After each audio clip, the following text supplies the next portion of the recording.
Sunshine Cruz, nagsampa ng kaso laban kay Cesar Montano dahil sa panloloko.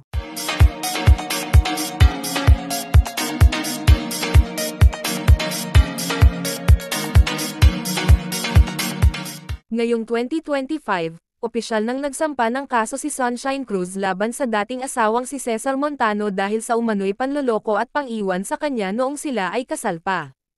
Ayon kay Sunshine, matagal niyang pinag-isipan ang hakbang na ito upang makamit ang hustisya at ipaglaban ang kanyang karapatan bilang asawa noon.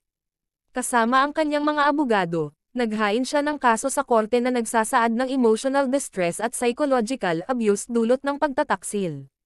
Sinabi rin ng aktres na layunin niyang maging aral ang kanyang karanasan sa ibang kababaihan na nakararanas ng katulad na sitwasyon. Bagamat matagal nang hiwalay, inamin niyang matinding sakit ang iniwan ng pangyayari sa kanyang buhay. Dagdag pa niya, mahalaga ang pagtindig para sa sariling dignidad at karapatan. Sa kabila ng legal na hakbang, umaasa siyang maghihilom ang sugat sa tamang panahon.